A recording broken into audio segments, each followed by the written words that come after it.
I had been looking forward to the corporate party for weeks.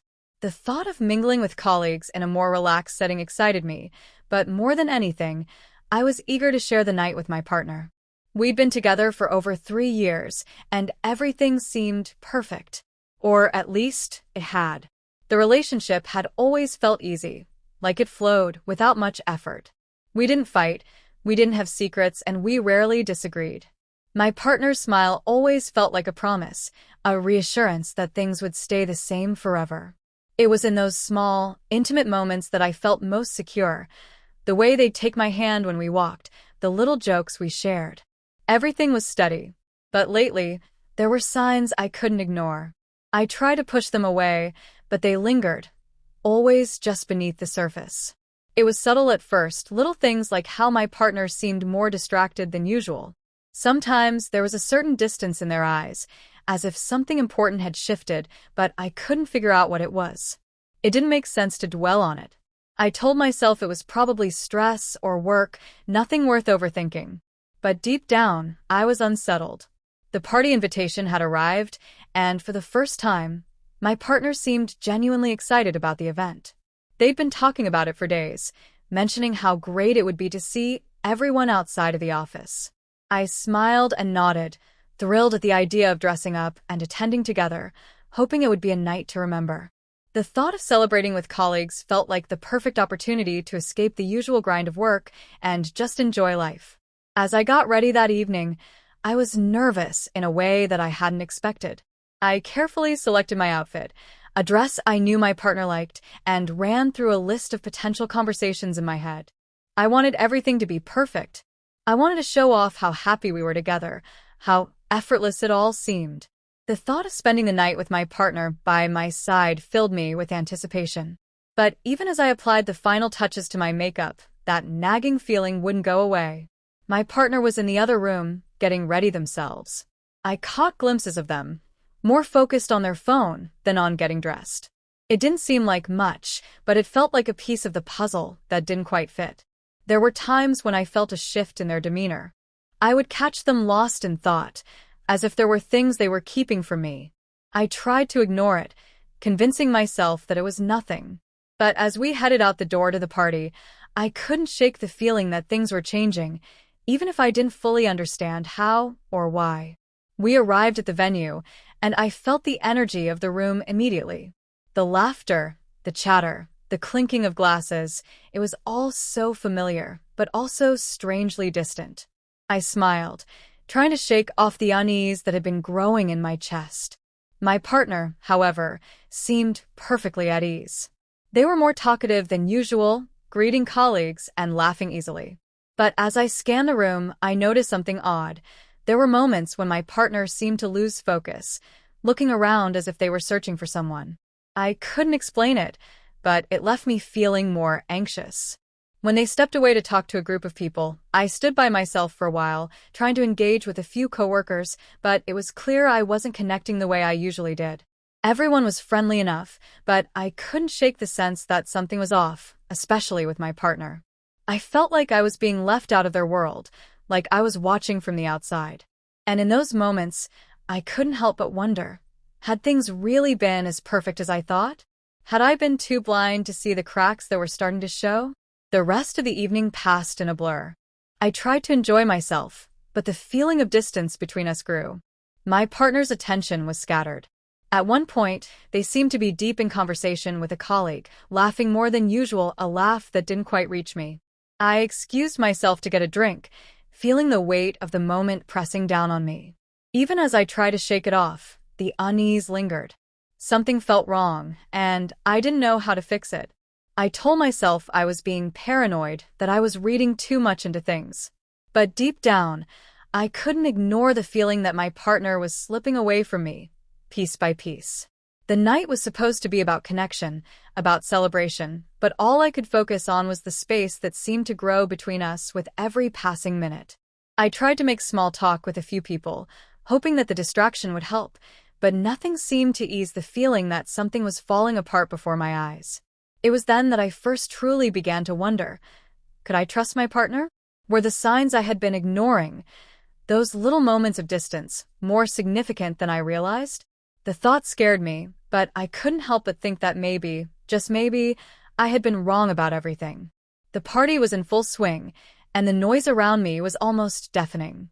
People were laughing, clinking glasses, and exchanging stories. I stood at the edge of the crowd, trying to force a smile as I watched my partner move through the room. They were engaged in conversation with a few colleagues, laughing a little too loud, their eyes scanning the crowd every few seconds. It was strange, and I couldn't quite put my finger on it, but the more I watched, the more uneasy I became. I tried to focus on the conversations I was having, but it was hard. My mind kept drifting back to my partner, who seemed more distant with every passing moment. Every time I tried to approach them, they were pulled away by someone else or distracted by something in the room. The connection I had always felt with them was slipping through my fingers, and I couldn't understand why. I thought about all the times we'd spent together, the quiet nights at home, the lazy weekends, the comfort we had in each other's presence. Those memories should have made me feel reassured, but now they only made the gap between us feel wider. As I moved through the crowd, trying to join in conversations, I kept noticing my partner's strange behavior, an absent smile, a shift in body language that wasn't quite right. They were no longer the person I thought I knew, or at least that's how it felt. I grabbed a drink, hoping it would calm my nerves, but the discomfort only seemed to grow. My partner was talking with someone new, someone I didn't recognize, and their laughter echoed across the room. There was something in their eyes when they looked at this person, a kind of familiarity I didn't understand. It wasn't just casual conversation. It felt deeper, more intimate.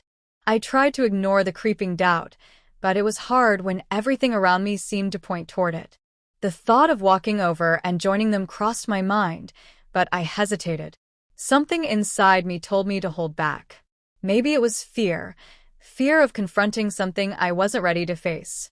Or maybe it was the feeling that I was losing control of a situation I didn't fully understand. I tried to push it away, to believe that I was overthinking things. But every time I glanced back at my partner, the doubt grew stronger. They weren't just talking. They were laughing in a way that felt too comfortable, too familiar. It was a sound I hadn't heard before, not with me. I couldn't deny. I couldn't ignore it any longer. The sound of their laughter hit me like a punch in the gut.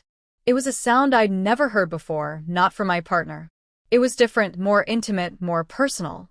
I stood frozen, my heart racing, my mind screaming for me to look away, but I couldn't. I watched as they leaned closer to the other person, a touch on the arm, their eyes meeting in a way that sent a shiver down my spine. It wasn't the type of look they gave me. The room started to feel smaller, the air thicker. I couldn't breathe.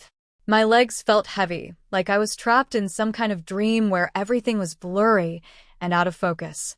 It took everything I had to keep my feet planted on the floor. I wanted to approach them, to ask what was going on, but my voice felt trapped in my throat.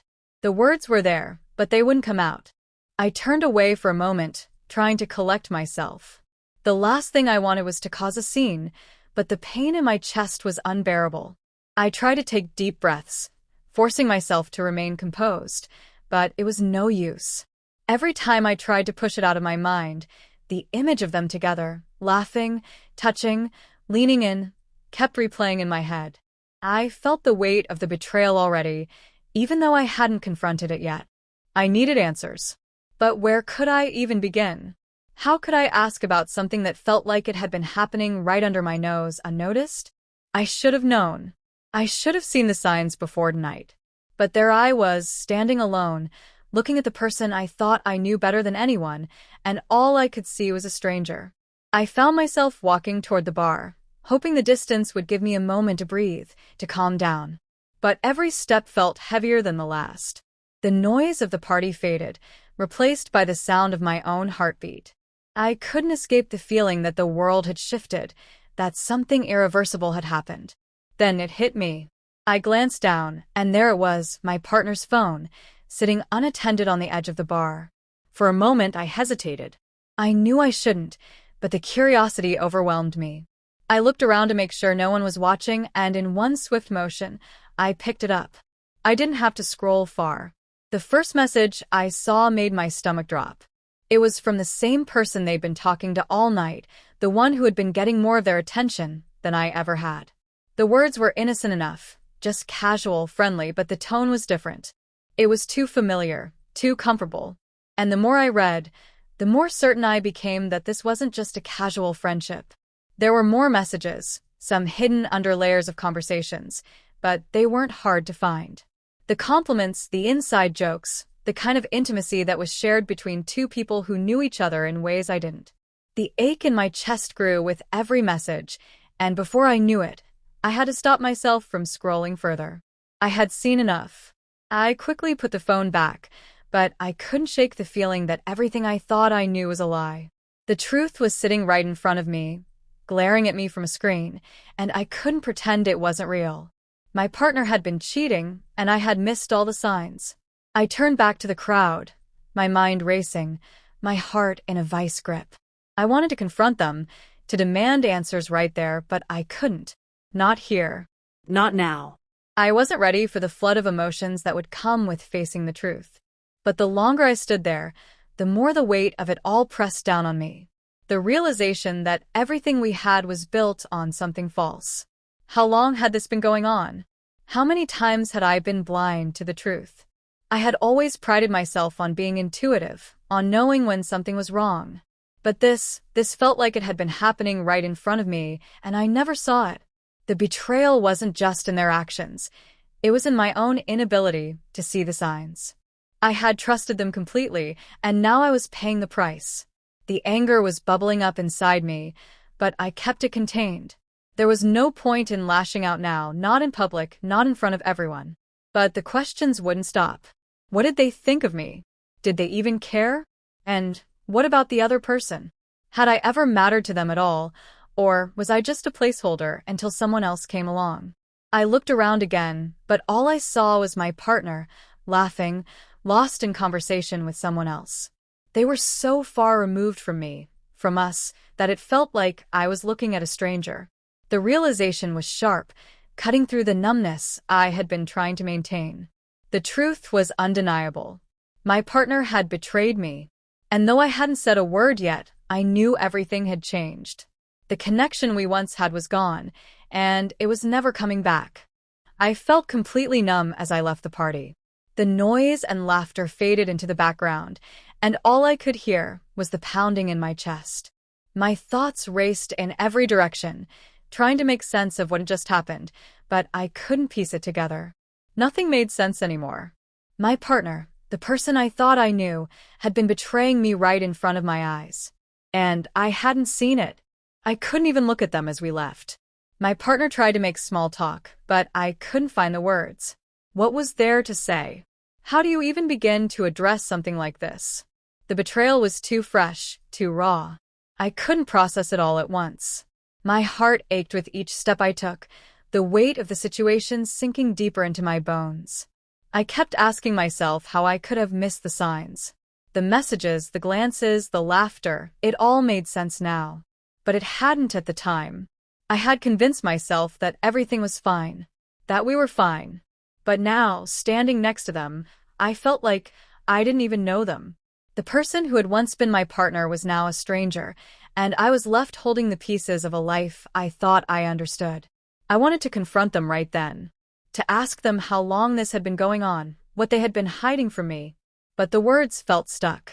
I wasn't ready to hear their excuses, to listen to whatever justification they would offer.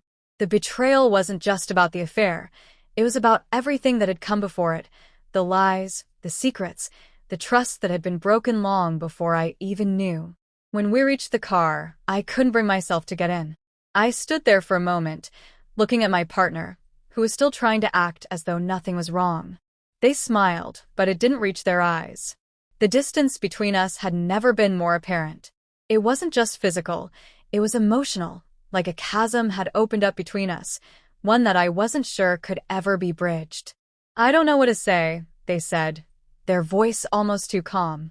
It stung in a way that I couldn't describe. It wasn't an apology.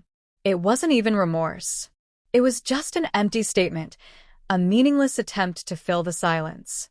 I stared at them, the anger building inside me. How could they be so detached, so unaffected? How could they stand there, pretending like everything was normal, when I knew the truth? When everything between us had been a lie? I don't want to hear it, I finally said, my voice steady despite the storm inside me. I need space. I need time.